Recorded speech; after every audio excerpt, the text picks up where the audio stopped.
Hello again. Today I'm just going to do a quick one, and this is called the Coffin Roads. And this is something I've only just come across in about the last couple of years, and I've never heard of this until I came to Scotland.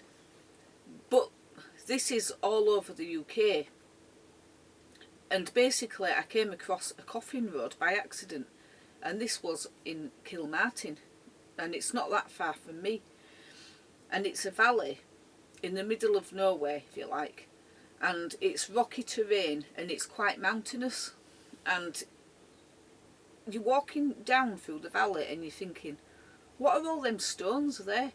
And there's all these mounds of stones, and they've all been put up in just mounds just here and there, all scattered around, and I thought they're weird. And another thing that I've noticed is you can go for a walk in the middle of nowhere and you'll just come across a cemetery. And I always look around and think, where's all the houses? There's no houses. And then I think, did people used to live around here in the old days, but they've just left the cemetery up? But I did some research, and what I found is people didn't live around these places. They were literally buried miles and miles away from their homes. Because when we go back to like 17th, 18th century, and it'll go back further, but I'm just concentrating on that kind of time, people were very superstitious, more so than now. And what they believed is that when somebody died, there was a chance that they would haunt them. So they would go all out to make sure that they couldn't be haunted by their own relatives. So when somebody died, they would stop the clocks and cover them up with towels, or the sundials, or whatever they used. They'd cover them up with a towel, and they'd cover all the mirrors with towels or sheets. And then they'd have a 3-day wake, and then they'd get a team of usually 6 men for an adult coffin, and it depended on how far they were walking, but they didn't use the horses and carts round here because it was too rough to walk. So they would walk to the cemetery, and some of these walks could take days at a time. So the men would usually have a team of 2.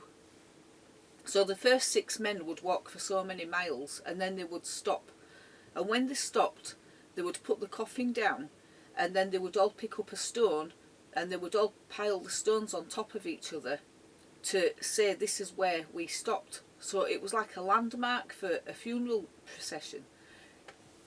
And then the next team would take over, and they'd keep on doing that until they got to the grave.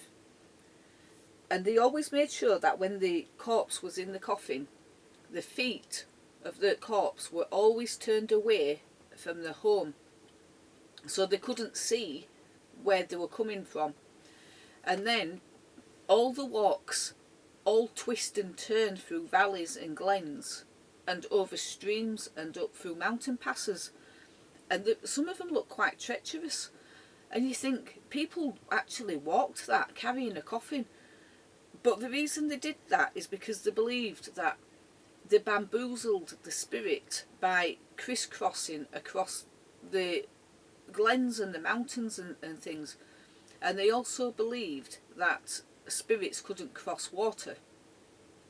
So they would do all these really strange looking walks that didn't make sense to somebody from this era now looking, but that's because of their superstition. And by the time they'd got to the graveyard, they believed that the last person that was buried there could not rest until the next person came to be buried.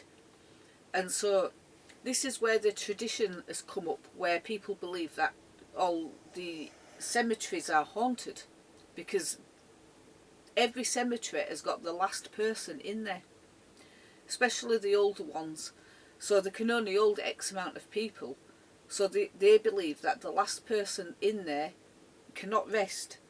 So they're eternally walking around the graveyard and looking after all the other people there, all the bodies. So there are traditions that say that prior to death you would hear the banshee, which was the sound of a disembodied female spirit and she would call out, or she'd lament, and she'd be heard around the lochs and the glens and the forests, and people would hear her and know that someone was going to die. And they really held on to all this stuff. And I was reading a book about the Coffin Roads, and there were two different stories, and one of them was of a young girl that died giving birth, and she came from a well-to-do family, and she was well respected and loved. So the people that volunteered to take her coffin to the cemetery did it in shifts, and they didn't speak one word all week.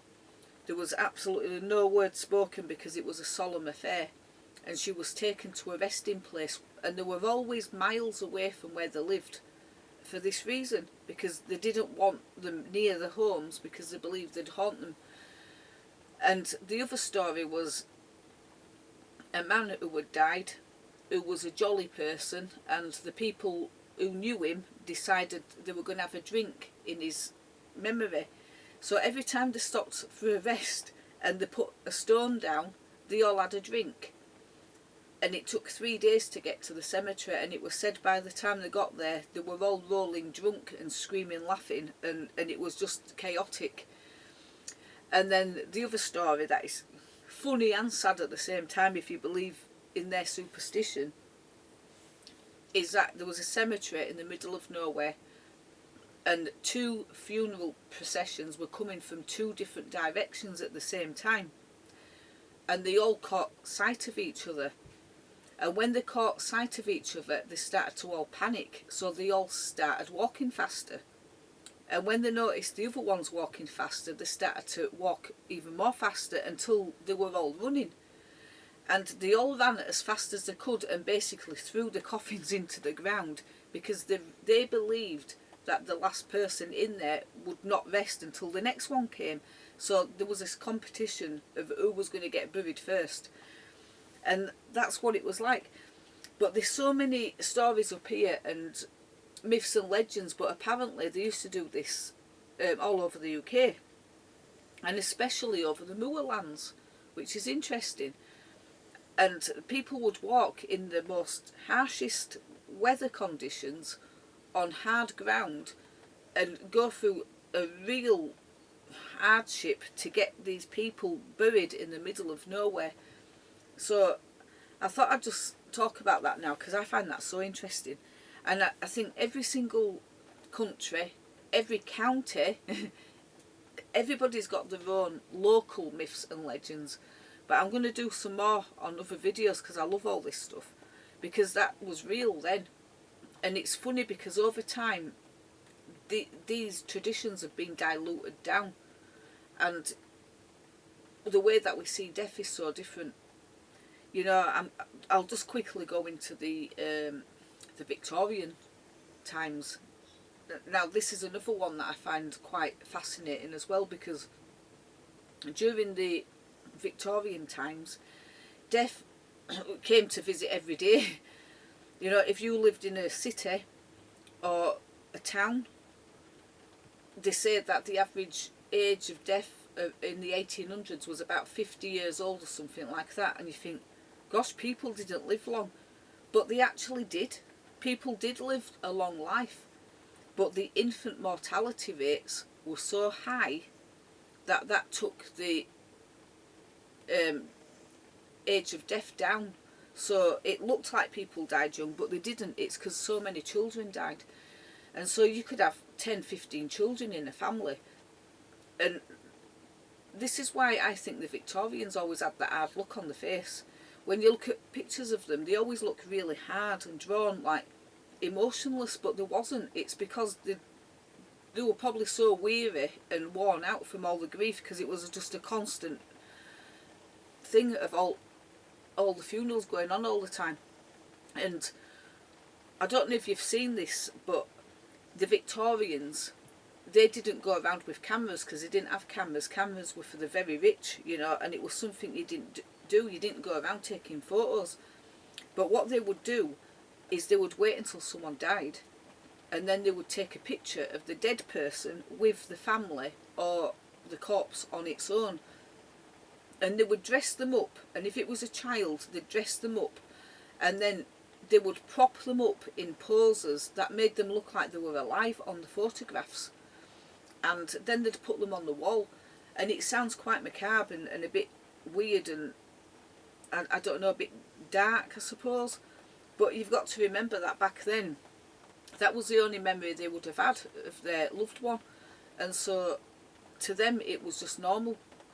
And there's a load of albums you can look at online of all these dead people, and you don't even realise some of them are actually dead. And if it's a family photo, sometimes you've got to take a really good look at the photograph to see which one's the corpse, because they'd sit them up and they'd open their eyes and everything, and they'd put them in poses so they looked like they were all part of the family photograph, but some of them were dead. But again, that's something we don't do anymore, because we have cameras all the time. We take photos of each other from birth onwards, and it's just a normal part of life. But back then they didn't have that, so they would have to wait until an event like that and then take a picture of them then. So